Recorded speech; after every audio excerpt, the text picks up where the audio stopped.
house belongs to me and my parents. Write up the divorce papers and leave Leon, my husband. He treats me like a maid and always favors his parents.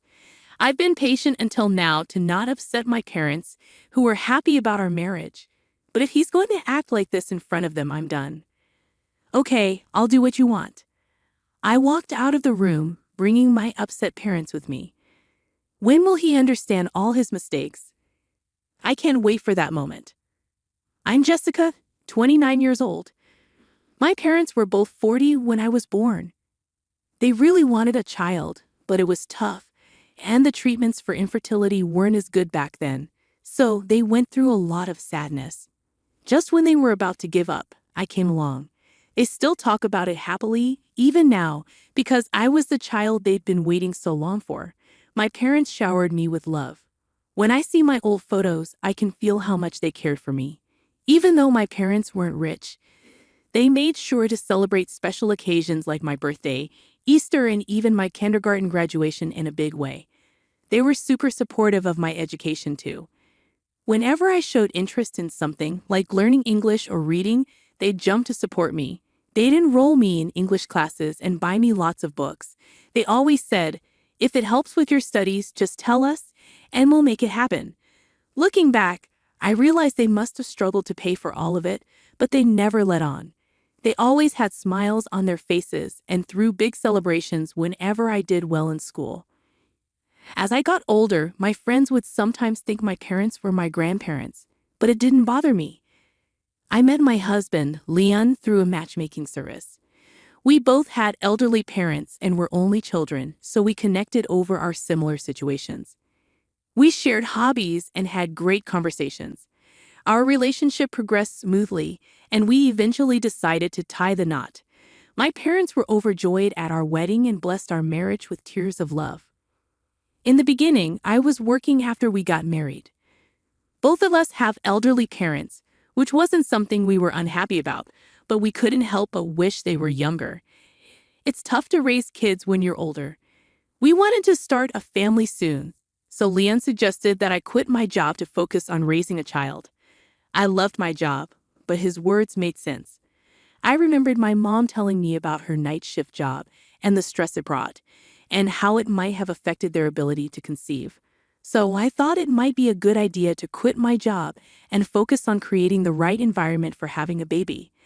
Leon also reassured me by saying, "You could always go back to work when our child is older." That made me feel better about the decision. Luckily, I had a professional certification that meant I could go back to work whenever I wanted. So I decided to leave my job and focus on being a full-time homemaker. But after we got married, Leon's attitude changed. Before, I thought he saw me as an equal, but suddenly, he acted like he was better than me. Being a housewife isn't easy. I had to cook 3 meals a day, do all the cleaning, laundry, and everything else. Things that were no big deal when I lived alone became a challenge, especially since Leon was really picky about everything and wouldn't let anything slide. Dinner should always have at least 3 dishes, and there should be hot pancakes for breakfast. My mom managed it all even while she worked. When I wake up, my suit and shirt should be ready on a hanger. Just grab my bag and go, he'd say, as if that's the least a housewife should do. That's how my parents always did it. Whenever I tried to object, he'd snap back, "You're a housewife, remember? Don't get too high and mighty while living off my money." That became his go-to line. Despite his complaints about me spending his money, what Leon gave for household expenses barely covered it all.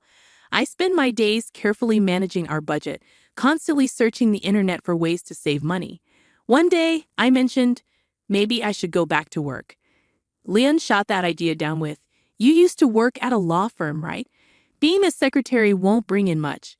I won't let you neglect the housework for that." So he wouldn't even consider letting me return to work. I wondered if Leon was misunderstanding something, but by then, I was too exhausted from his constant complaints and yelling to argue. Honestly, I wasn't sure if I could keep up with the quality of housekeeping if I also had a job. Plus, I didn't want to disappoint my parents, who were thrilled about our marriage, so I couldn't talk to them about it. But it wasn't just Liam's behavior that bothered me. He often invited his parents over.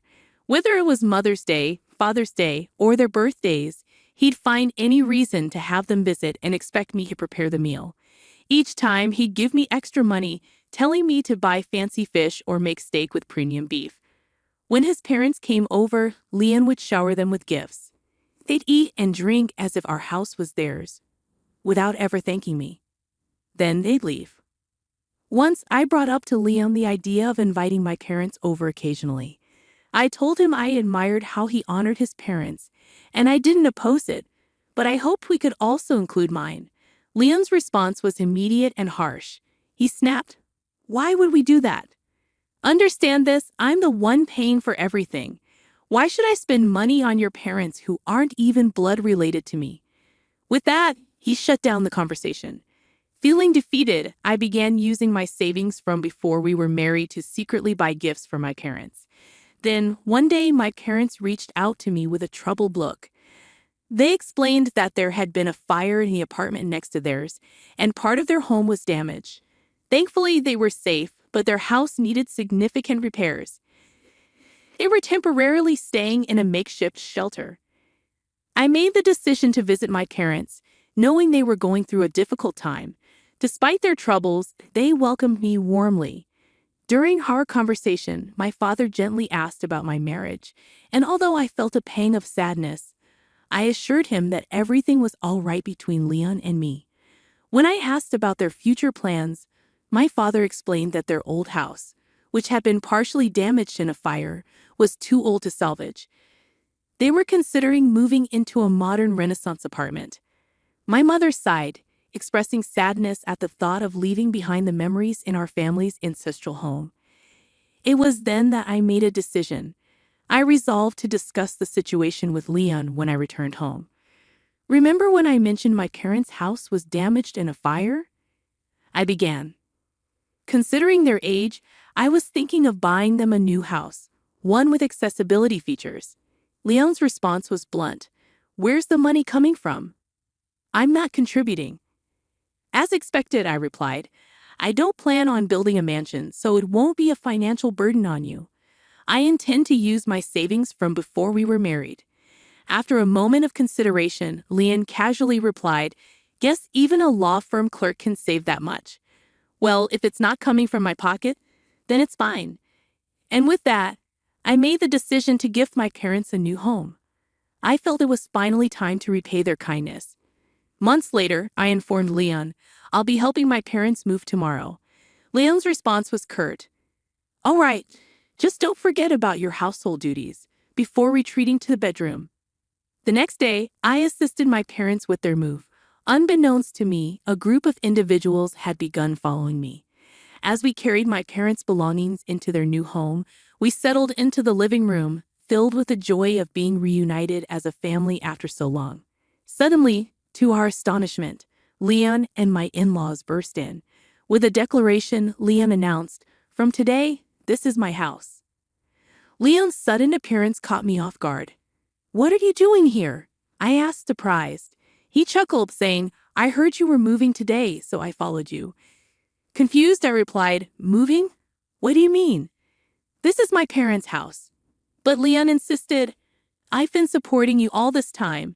You should be grateful to have married someone like me. Now it's your turn to take care of my parents." His words filled me with disgust.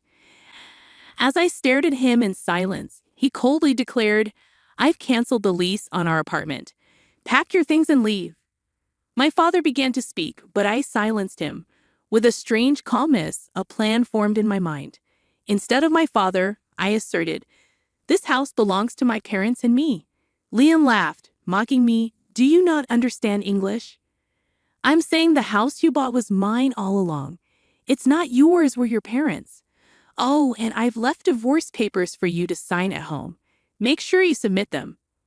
Ignoring my parents' attempts to intervene, I reluctantly acquiesced to Leon's demands. "Fine, I'll do as you say." I conceded, then directed the movers to reload the truck we had just unloaded. While overseeing the process, another truck arrived, bearing Leon's and his parents' belongings. Comforting my bewildered parents, I promised, "I'll explain everything later. Just trust me for now."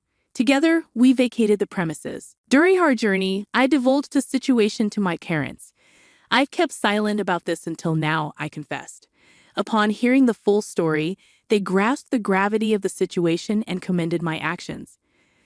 Their praise stirred within me a familiar sense of joy, reminiscent of the praise I received from them as a child.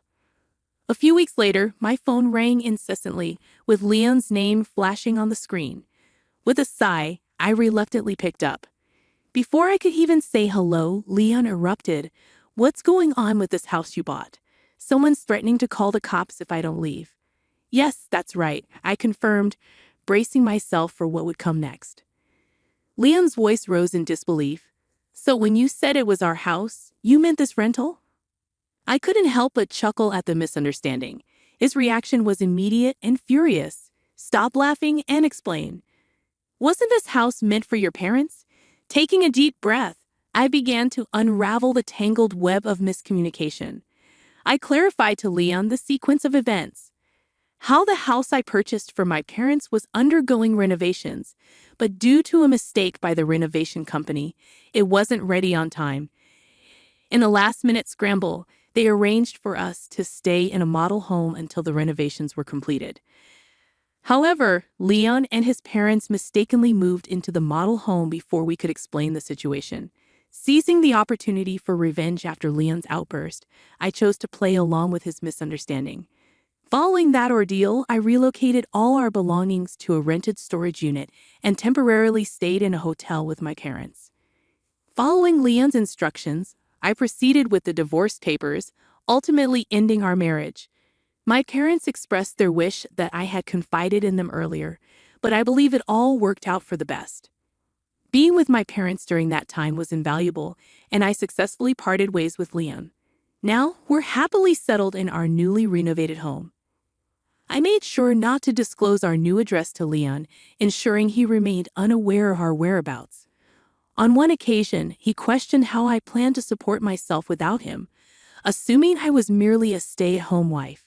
With a touch of disdain, I clarified, "You've been mistaken all this time. I'm actually a professional lawyer." Leon appeared taken aback, his response tinged with confusion. Reflecting on our initial meeting at a matchmaking service, I remembered how Leon had asked about my profession. At the time, I mentioned working at a law firm, but he assumed I was a secretary. I didn't correct him then, as I'd grown accustomed to people reacting negatively when I mentioned being a lawyer. It surprised me that Leon still thought of me as a secretary. It revealed his lack of interest in truly knowing me.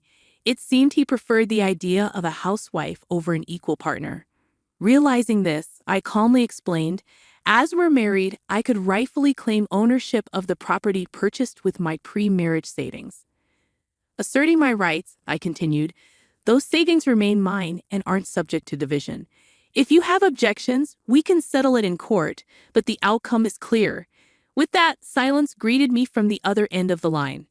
Disregarding Leon's remarks, I bid him farewell with a simple, "Take care of your parents," before ending the call. Details of what ensued reached me through a former colleague, now a fellow attorney. Despite his repeated attempts to reach out, I found it necessary to communicate with him solely through legal representation. Leon persisted in demanding the return of money spent during our marriage. After negotiations with our respective lawyers, he reluctantly grasped the impracticality of his request, though not without disappointment. Such reactions were to be expected. After all, I had become a stay-at-home wife at his insistence, and it was his obligation as a husband to provide for our family. Fulfilling my duties as a homemaker, I never faltered.